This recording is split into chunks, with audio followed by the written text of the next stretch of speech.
On July 4, 2021, a man named Joey Chestnut ate 76 hot dogs in 10 minutes. That's 22,800 calories, the equivalent of what most adults eat in 11 days, consumed in 600 seconds. But that's not the impressive part. The impressive part is how he did it, and why the same biological trick that lets competitive eaters do the impossible is making you overeat every single day without you realizing it.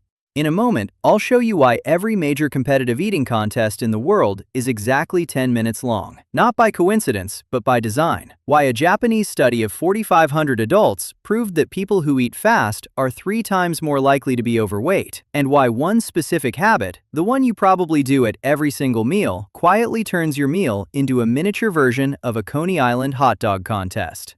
By the end of this video, you'll understand more about your eating speed than 90% of the doctors who told you to just eat less. Quick question, how long does your average meal take? 5 minutes? 10? 20? Tell me in the comments. Your answer matters more than you think.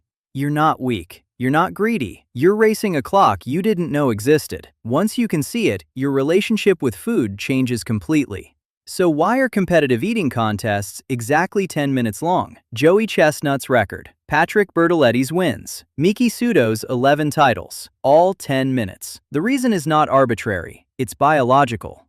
When you eat, your stomach doesn't talk to your brain directly, it talks through hormones. CCK, cholecystokinin, is released by your small intestine and reaches your brain 15 to 30 minutes after food arrives. PYY, peptide YY, peaks at 30 to 60 minutes. GLP-1, the same molecule the Ozempic injections mimic, takes 15 to 30 minutes to register. And ghrelin, the hunger hormone, takes about 30 minutes to be suppressed by an actual meal. In other words, your brain doesn't know you're full for 15 to 20 minutes after you've eaten enough. 20 minutes. That's the satiety window, the gap between actually being full and knowing you're full. Competitive eaters race against this gap. They eat at maximum possible speed, knowing the brain won't catch up until the contest is over. Joey Chestnut consumed 22,000 calories before a single satiety hormone could finish telling his brain to stop. That's not stomach capacity, that's timing. And here's where it gets uncomfortable. You do the same thing every day, at every meal where you finish in under 15 minutes. You're not eating until you're full. You're eating during the window before fullness can register. The plate ends. 20 minutes later, the hormones arrive. By then, you've already eaten 30, 40, sometimes 50% more than your body actually needed.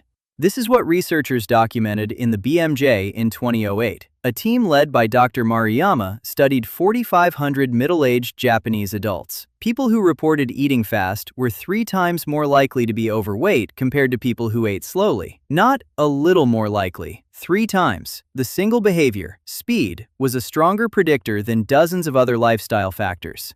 Quick pause here. If this is the first time you've heard the 20-minute window explained this way, do 2 things real quick. Hit the like button. It's the only signal YouTube uses to show this video to other people who need to hear it. And subscribe to the channel, because this is part of an ongoing series telling you the truth about your body that almost no one else is willing to explain clearly. Now let's keep going. The second force makes the whole problem worse. Chewing. Specifically, how little of it modern adults actually do. Chewing isn't just mechanical food breakdown. Each chew sends signals to your brain. Each chew activates the release of GLP-1, the same satiety hormone Ozempic mimics, except you can produce it for free, just by chewing more. Research by Dr. Bolhaus at Wageningen University showed that when adults chewed each bite 40 times instead of 15, they ate roughly 15% fewer calories at the same meal, without restriction, without willpower, without any conscious effort to eat less.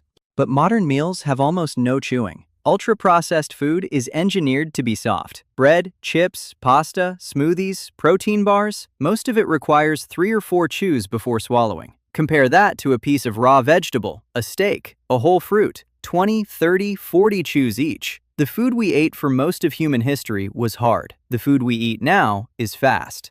The third force is what closes the loop, the autopilot. The modern eater doesn't eat. They consume while doing something else. You eat watching a screen. You eat scrolling. You eat in the car. You eat during a meeting. Dr. Stanley Schachter at Columbia documented in 1968 in what's now called externality theory that when attention is on something other than food, eating speeds up and amount eaten goes up, automatically, without awareness. The brain is too busy registering the show, the message, the meeting. It cannot also register the meal. When you eat watching Netflix, you're eating closer to Joey Chestnut's pace than you think. The contest is in your kitchen, the audience is your phone, and the prize is calories you never wanted. So here's what to actually do. First, put 20 minutes on a clock, every meal, not as restriction, as awareness. Notice how much food disappears in the first 10 minutes versus the last 10. The difference will surprise you. Second, put your fork down between bites. Sounds ridiculous. Works astonishingly well. The fork stays on the plate while you chew. You pick it up only after you've swallowed. This single change cuts meal speed in half for most people. Third, chew each bite at least 20 times. Counting feels silly for a week and then becomes natural. The food breaks down properly, the chewing hormones release, and the satiety window has time to actually close before you've finished. Fourth, phone-free meals, at least once a day. The screen is the contest soundtrack. Remove it and you'll be amazed how much less food it takes to feel full. You're not overeating, you're outrunning your own brain. Joey Chestnut spent 17 years training his body to race the 20-minute clock. You've spent your entire life racing it without knowing it existed. The clock isn't going to wait for you to slow down, but you can wait for it. Tell me in the comments. How long does your typical meal last? And which of the 4 changes are you going to try first? Be honest. Most people are stunned by their own answer. I read every single comment. See you in the next one.